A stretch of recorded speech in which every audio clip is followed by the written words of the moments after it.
Welcome to citizens pulse. నేను మీ రాజేష్.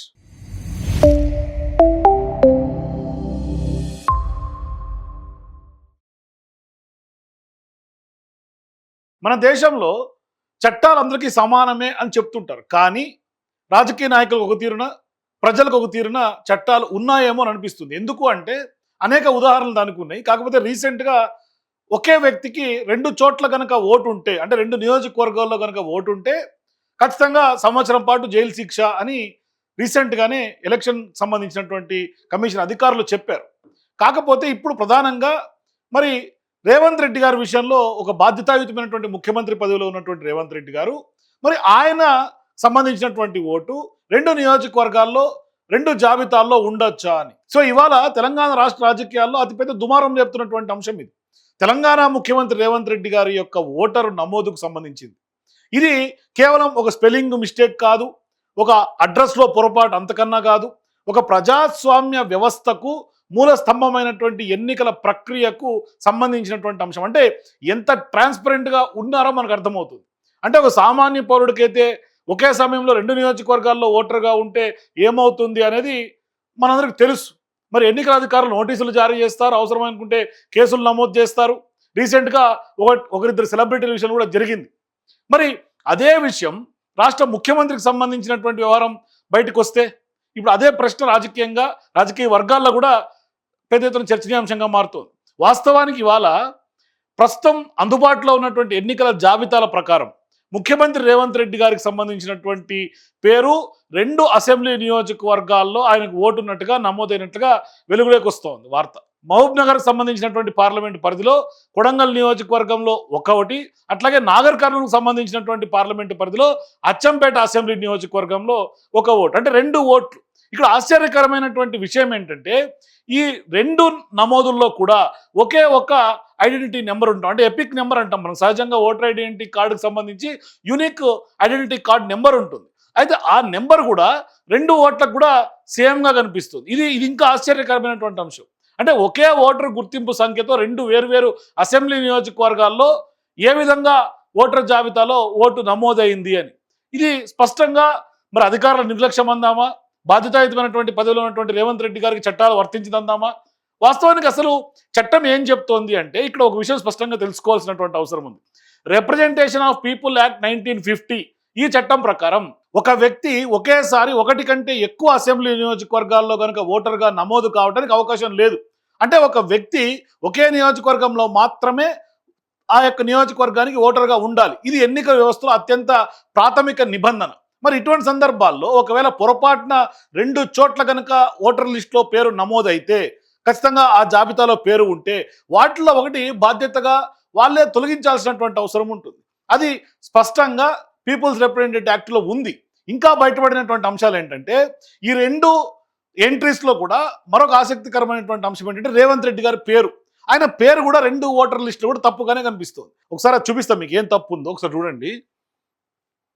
నాకు కొంత కమ్యూనిటీ గైడ్ లైన్స్ యూట్యూబ్ నిబంధనల ప్రకారం నేను కొంత బ్లర్ చేయడం జరిగింది. అడ్రస్లు కానీ, ఫోన్ నెంబర్లు కానీ, లేదంటే పార్ట్ నెంబర్స్, దానికి సంబంధించి ఎపిక్ నెంబర్ కూడా నేను మీకు బ్లర్తోనే చూపిస్తున్నాను. ఎందుకంటే అది యూట్యూబ్ కమ్యూనిటీ గైడ్ లైన్స్కి ఇబ్బంది ఉంటుంది కాబట్టి. ఇక్కడ చూడండి, రేవంత్ రెడ్డి గారి పేరు అయితే మనం విజిబుల్గా పెట్టొచ్చు.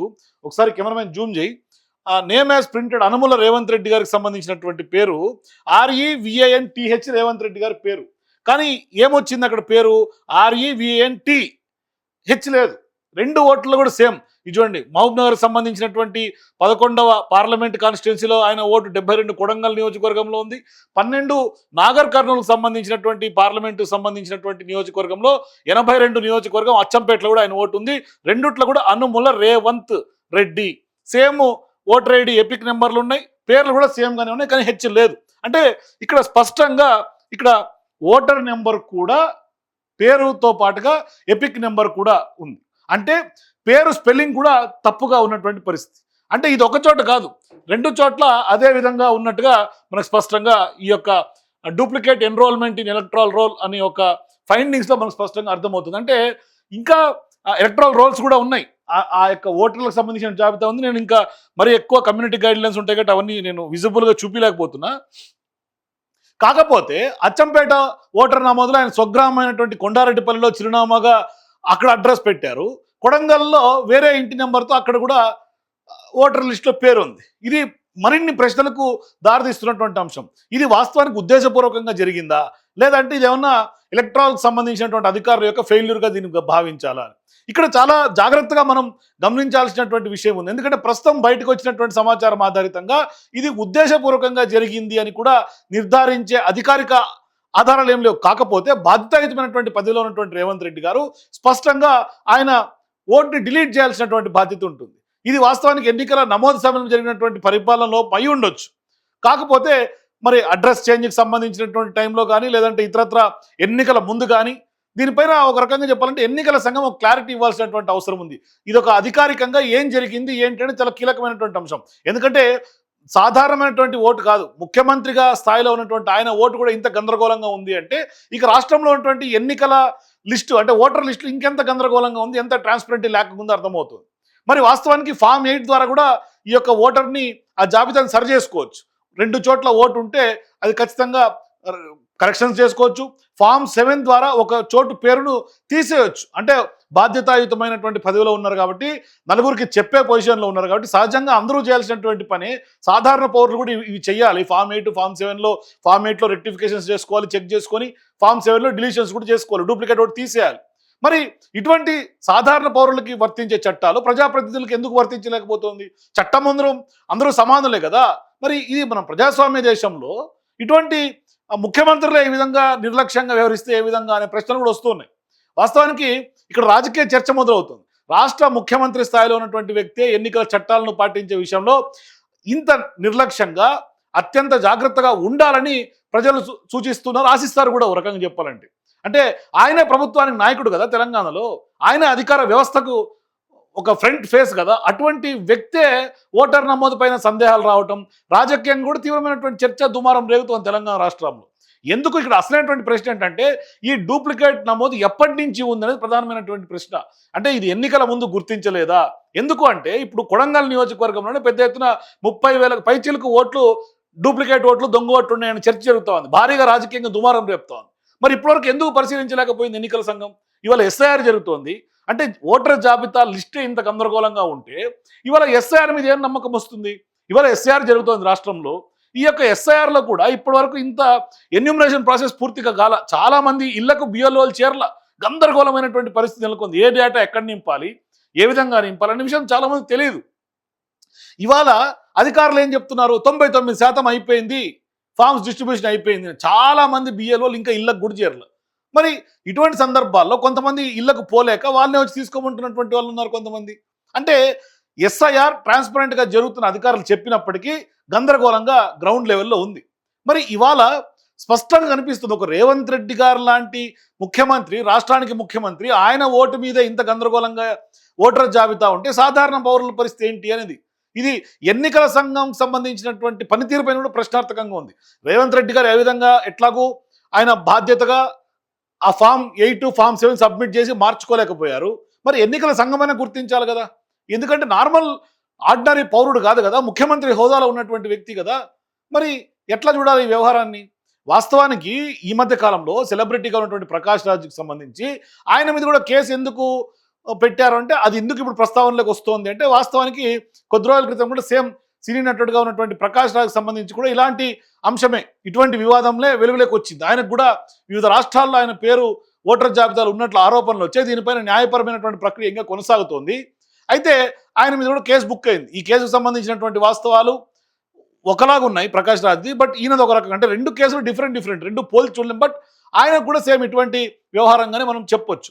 అయితే వాస్తవానికి ప్రకాష్ రాజ్ గారికి సంబంధించినటువంటి అంశానికి రేవంత్ రెడ్డి గారి అంశానికి సమానం కాకపోయినా చట్టం అందరికీ సమానంగా వర్తిస్తున్న సూత్రం అయితే మాత్రం ఖచ్చితంగా ఈ సందర్భంగా మనం గుర్తు చేసుకోవాలి. అయితే ఇక్కడ వాస్తవానికి ఈ అంశంలో ఎన్నికల సంఘం పాత్ర ఏంటనే ప్రశ్న కూడా వస్తుంది. ఇప్పుడు అందరి దృష్టి వాస్తవానికి ఎన్నికల సంఘం మీద. ఎందుకంటే వాళ్ళు జాబితాలో నిజంగానే డూప్లికేట్ నమోదు అయినట్లుంటే మరి దానికి సరిచేయడానికి అవసరమైనటువంటి చర్యలు తీసుకుంటుందా లేదా అనే ప్రశ్న. మరి అధికారికంగా ఎన్నికల సంఘం ఏం వివరణిస్తారో, రేవంత్ రెడ్డి గారు ఏం మాట్లాడతారు అనేది కూడా చూడాలి. ఎందుకంటే ఇప్పుడు ఎస్ఐఆర్ ప్రక్రియ కొనసాగుతోంది. దానికి సంబంధించినటువంటి అధికారులు వివరణ ఇస్తారా లేదా అనేది వేచి చూడాలి. మరోవైపు ఎన్నికల సంఘం కూడా ఒక క్లారిటీ ఇవ్వాల్సినటువంటి అవసరం ఉంటుంది. మరి చూద్దాం ఏం జరగబోతుంది. కానీ ఒకటి, ముఖ్యమంత్రి స్థాయిలో ఉన్నటువంటి రేవంత్ రెడ్డి గారు కూడా ఈ విధంగా కొంత నిర్లక్ష్యంగా లేదు అంటే ఇటువంటి రెండు అడ్రస్సులతో సేమ్ ఎపిక్ నెంబర్తో ఓట్లు ఉండటం అనేది బిగ్ డిస్కషన్ దారితీస్తుంది. ఇది వాస్తవానికి రాజకీయ పరంగా కూడా కొంత ప్రభావం చూపే అవకాశం ఉంటుంది. ఎందుకు అంటే రాష్ట్రంలో ఉన్నటువంటి ప్రతిపక్షాలు మరీ ముఖ్యంగా బీఆర్ఎస్ పార్టీ ఖచ్చితంగా ఇది ఒక రాజకీయ అస్త్రంగా వాడుకునే అవకాశం ఉంటుంది, స్పష్టంగా కనిపిస్తుంది. మరి ప్రభుత్వం మాత్రం ఇది కేవలం మరి టెక్నికల్ ఎర్రర్ అనా, లేకుంటే సాంకేతికంగా ఏమైనా ఇష్యూస్ ఉన్నాయనా, లేకుంటే అడ్మినిస్ట్రేషన్ ల్యాబ్స్ అనా, ఫెయిల్యూర్ అనే కాదు, కానీ మొత్తం మీద ఏ ఆరోపణలు వచ్చినా ముఖ్యమంత్రి గారి నిర్లక్ష్యం స్పష్టంగా కనిపిస్తోంది. ఆయన తన ఓటు పట్ల ఉన్నటువంటి చిత్తశుద్ధి మనకు కనిపిస్తోంది. మరోవైపు ఈ వివాదానికి ముగింపు పలకాల్సింది రాజకీయ పార్టీలో ఇంకోరో ప్రజలో కాదు, ఖచ్చితంగా ఎన్నికల సంఘం దీనికి జవాబుదారీతనంగా ఆన్సర్ చేయాల్సినటువంటి అవసరం ఉంది. అంటే అధికారిక రికార్డులను పూర్తిగా వాళ్ళు రివ్యూ చేయాల్సినటువంటి అవసరం ఉంది. వాస్తవ పరిస్థితి ఏంటో ప్రజలకు స్పష్టంగా చెప్పాల్సినటువంటి బాధ్యత కూడా ఎన్నికల అధికారులది. అంటే ఒక ముఖ్యమైన విషయం ఏంటంటే ఖచ్చితంగా అందరూ గుర్తుంచుకోవాల్సింది, ప్రస్తుతం అందుబాటులో ఉన్నటువంటి ఎన్నికల జాబితాలో ముఖ్యమంత్రి రేవంత్ రెడ్డి గారి పేరైతే 2 అసెంబ్లీ నియోజకవర్గాల్లో నమోదైనట్లుగా స్పష్టంగా మనకు ఆధారాలతో సహా బయటకు వస్తుంది. కాబట్టి ఖచ్చితంగా ఎన్నికల సంఘం అధికారికంగా ఎలాంటి నిర్ణయం అయితే ప్రకటించలేదు. అట్లాగే ఇది ఎన్నికల సంబంధించినటువంటి చట్ట ఉల్లంఘనగా స్పష్టంగా అర్థమవుతుంది. కాబట్టి ఖచ్చితంగా ఏం జరగబోతుంది, దీనికి సంబంధించి ఏంటి అనేది మనకి కాలమే నిర్ణయిస్తుంది. చూద్దాం ఏం జరగబోతుందో. సో మీరు కూడా రేవంత్ రెడ్డి గారికి సంబంధించినటువంటి ఓటు 2 నియోజకవర్గాల్లో నమోదైనటువంటి వ్యవహారాన్ని మీరు ఎట్లా పరిగణిస్తున్నారు? మరి ఎందుకంటే ప్రజాస్వామ్యంలో ఎన్నికల వ్యవస్థ పైన నమ్మకం నిలవాలంటే ఖచ్చితంగా ఒక సాధారణ ఓటర్కి ఏవైతే నిబంధనలు వర్తిస్తాయో అవే ముఖ్యమంత్రి గారికి కూడా వర్తించాలి వాస్తవానికి. కాబట్టి మీ అభిప్రాయాలు కూడా కింద కామెంట్స్ ఉంటే తెలియజేయండి. For more videos please watch citizens pulse.